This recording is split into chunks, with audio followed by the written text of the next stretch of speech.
Maybe he gets a rematch. And Maybe. And before we move on, I'd like to invite the viewers out there to call in with your comments about last night's fight, about anything that's happening in the boxing or mixed martial arts world. The numbers at the bottom of the screen. And last night's card wasn't the only fight that wasn't the only fight action this weekend. On Friday, we saw one of the junior middleweights, Sergey Zinzurek, TKO Daniel Dawson after 10 rounds. Aris, what did you think of Zinzurek's performance? Sergey Zinzurek, he's been a European commandee for a number of years now. Kind of an unknown, but he's had some good wins on his ledger, so people were very excited about, curious to see what was going to happen with him. He had defeated Daniel Santos for the championship. He had beaten Joao Julio, among other people, in defense of his title, so, there was a curiosity factor there how he was going to do.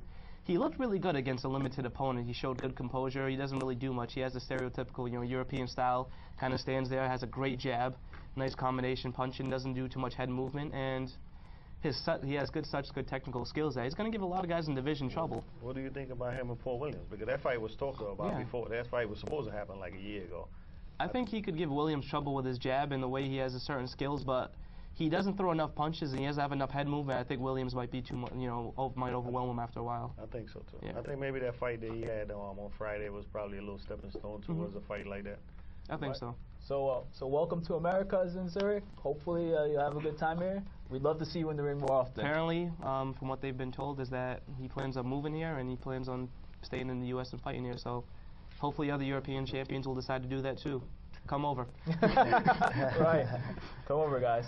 All right. Let's look ahead to next weekend, where the big fight, Isreal Vasquez versus Rafeal Marquez, number 4. In the first fight, Marquez broke Vasquez's nose, and the fight was ended prematurely in the 7th round. The second fight, Vasquez TKO'd Marquez, a very controversial TKO, by the way, in the 6th round.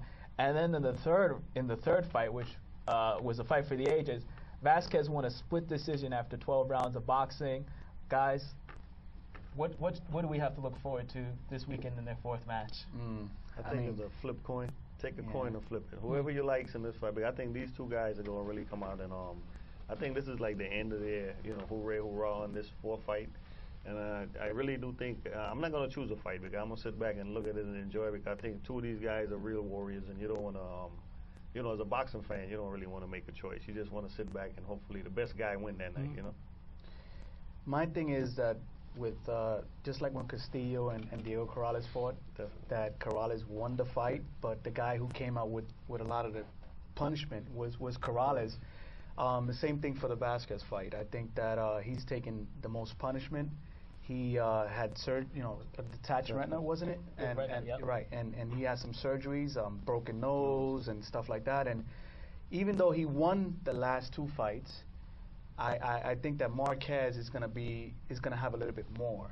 I don't even think they should have made that 4th fight because it's almost like trying to, it might not be a great fight like we had the last time around. So, because it's been 2008 was the last time they fought.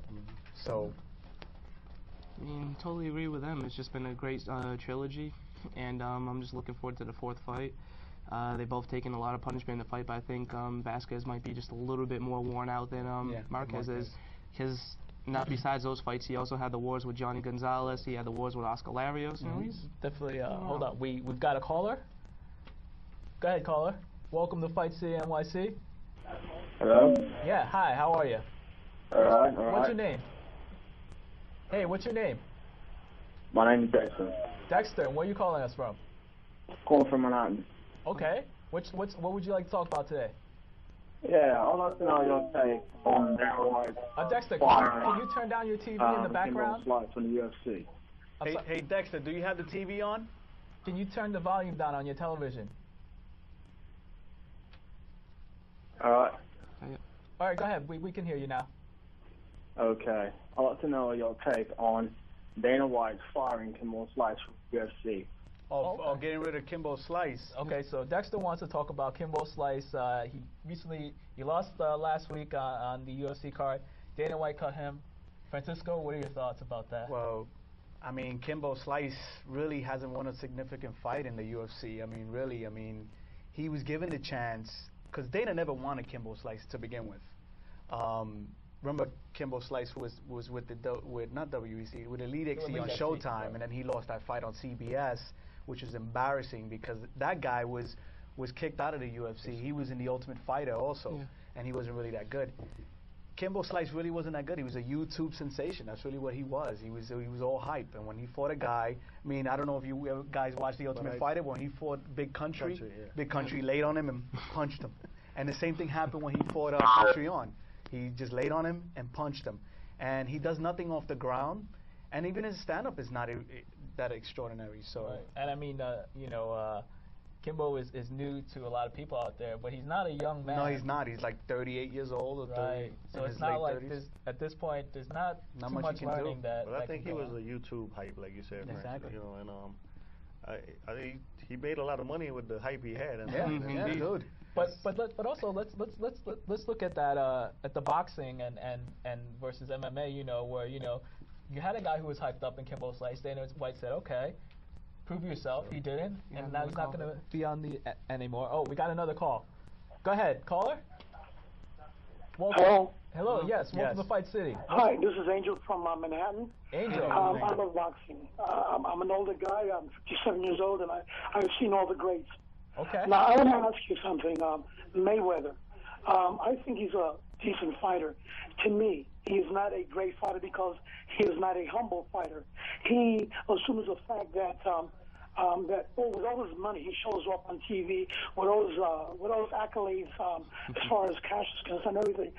He's not humble, and that doesn't make him a great fighter. Thank you so much, and have a blessed evening, gentlemen. Bye bye. Thanks for that comment, Angel. And I just want to actually point the viewers out to something. Thomas Hauser, he's a writer. He wrote a great article about Mayweather for Max Boxing and Seconds Out. You should read it. He mentioned, I love this line, where Mayweather confuses attention for love. Right. So, Mayweather, he runs his mouth. He says he's better than Muhammad Ali. He says he's better than Sugar Ray Robinson. I think you have to take everything he says with a grain of salt.